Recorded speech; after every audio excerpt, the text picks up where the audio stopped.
ล่าสุดแวะหันซ้อมรถอีกคือเก่าคือเดิมทุกคนสบายดีเด้อพี่น้องเป็นอะไรกูเมารถตื่นแล้วจ้ะซื่นเลยแอร์กับบ่มีตื่นแล้วจ้าโอ้ยรถบ่มีแอร์หัวยังหัวย้องทุกคนเด้อเบิ่งหน้าเลยก็เลยมาเติมแอร์ก่อนจ้าพี่น้องมาให้สร้างเพิ่นเซ็กเบิ่งรถเบิ่งยังให้อีกซะก่อนเฮาเคยไปเติมแล้วเทื่อหนึ่งมันหักข้าวเดียวมันเบิดธนะทุกคนหาก็มาหอเทือนประมาณ2 เดือนนี่แหละเขาก็จอดไว้นะเขาก็บอกคอยสิได้ไปสิได้เปิดยังร้ายมากไม้นะมันหักเบิดประมาณ2 เดือนนี่เนาะพี่น้องเนาะหอดอยู่ป่ะเดือนกว่าๆเพราะแพงผัดมาเบิดแหละทุกคนเลยเติมมามัน600 บาทแสดงว่ามันหู้บ่เดี๋ยวเพิ่นกำลังเบิ่งให้เบิ่งสิพาไปเบิ่งมาตั้งไว้นี่ก่อนเติมแม่เราขี่ไปให้น้องไปเติมแม่รถถีบบ่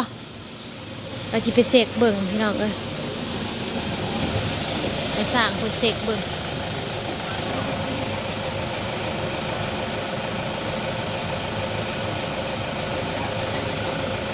ถ้าเกิดเติมมา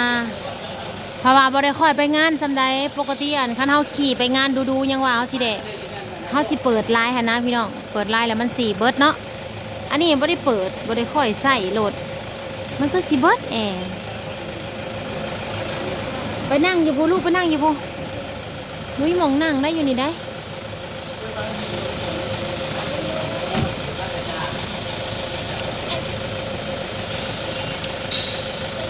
เป็นอะไรสร้าง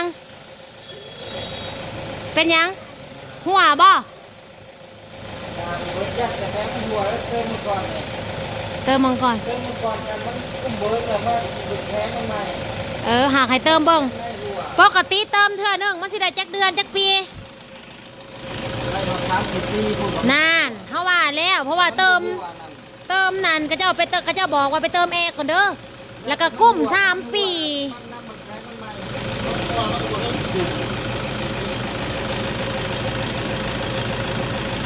แล้วเติมดุหลายแห้งบ่มีเงิน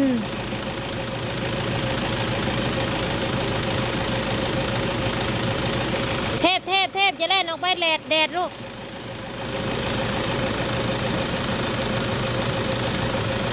หันเพิ่นกับมาวัดมาหาเบิ่งก็คือจัง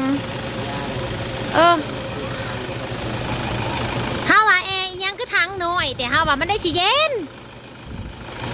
โอ้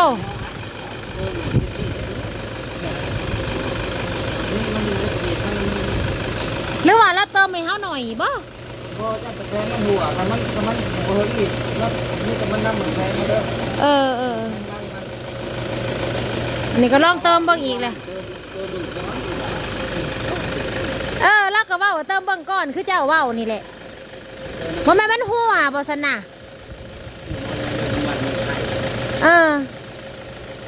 จักว่าเดือนเดียวเดือนไปนี่ซื้อ2 เดือนนี่แหละไปบ้านโพนน่ะเด้เดี๋ยวเฮาก็ไปแวะเติมเลยนะเดือนวังใดนี่นะ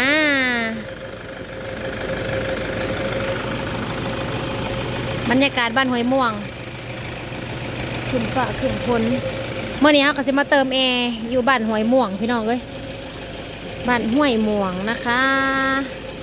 บ้านห้วยม่วงกับเมืองไซปูทองพี่น้องยังบ่ทันหอดเทือนหอดซ่านเถื่อจะแม่นมาใส่เงินทุกคนเอ้ยฝนกับสิมาพอฝนแล้วผูแหลมาเลยเมฆฝนจะตกแล้วยังบ่ได้หอดเทือนเถื่อเด้อทุกคนเลยแวะหันซ้อมรถเติมแอร์จ้าเติมแอร์ถ้ามีก็อยากแปลงอยู่รถก็ได้หากบ่มีเงินทุกคนสบายดีป่าลุงสบายดีป้าลูกร้านทรายจ้าน้องตะวันน้อยร้านชายอีป้านี่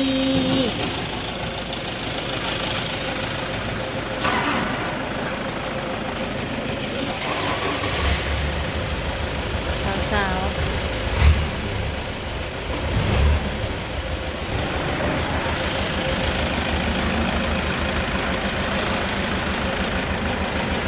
หันเฮียตายร้านชอบแต่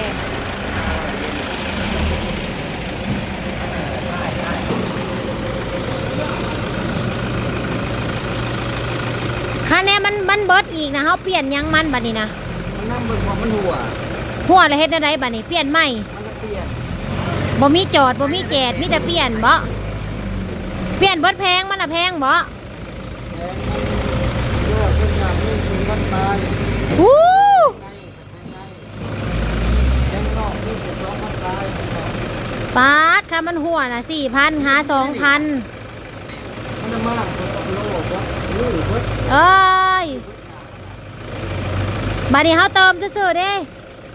ไอ้มาได้เอาน้ำ500 เติมน่ะบ่ได้แพง น้ำยาน้ำ500ยินแล้วเขาจะมันรุ่นหรอก เอาตามมันเติมก็เติมตามมันหับได้แม่นบ่ตามมันหับได้ มันหับได้ซ้ำใดก็เติมได้ซ้ำนั้น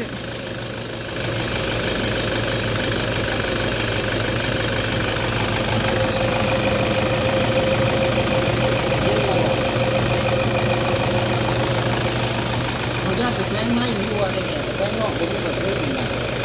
หักแพงหน่อยบ่มีหม่องซึมเนาะ ผมไม่เคยเห็น คืออย่างนั่นแหละเบิ่งคือจังบ่มีหม่องซึม ขึ้นมาดูเพื่อต่อต่อ เออ นี่แพงนอกนี่ นั่นแหล้วมันก็บ่ได้มีหม่องซึม แพงห้อย อันนั้นแหล้วน่ะ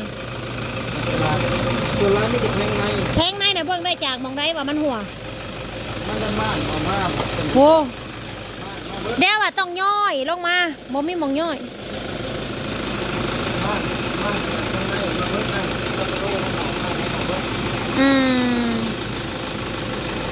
ได้ซ้ำนี่พี่น้องเอ้ยอย่าเติมเลยเติมได้แค่นี้จ้าทุกคนน้ำยาแอร์หมดสาวสมีก็เลยมาเติมแอร์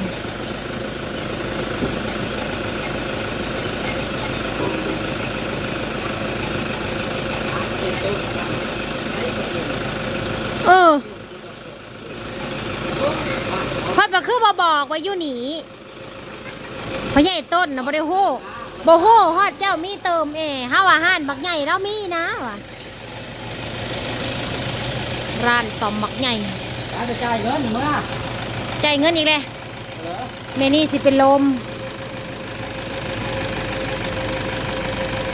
ไม่จ่าย เอาเงินในใช้จ่ายไปในทุกคน เติมเอเติมเอามันได้ซ้ำนี่แหละเล่าอ่ะมันหับได้ซ้ำนี่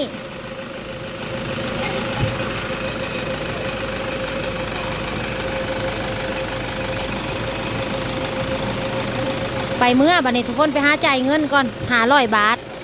500 บาทงับลงได้ไหมไปฮอดแล้วจ้า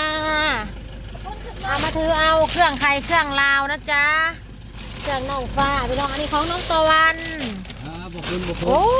น้องตะวันได้เสือได้กระเป๋างามเกือบป้าได้ลูกอันนี้เอาลงไปยางลูกแม่อันนี้เอาลงเอาลงอันนี้เขาลงมาเลยจะแบ่งกันมันไปคูดก็จะขึ้นรถบ่เดียวนี่นะบ่ขึ้นลงมันจะขึ้นบ่รถมันจะขึ้นรถ ขืนเนี่ยมันโดยไปเลย บ่อัดไว้คุณบ่ได้เขาบ่ได้ไปโอ้ยหอดแล้วทุกคนเอ้ยเมื่อยแอกแรกเมารถโหสาวแทนออนแอกแรกเติมแอร์พร้อมพ่อก็ได้แต่ซ้ำนี่แหละพี่น้องเนี่ยอยู่แนวกินเท่าได้แต่ข้าวจี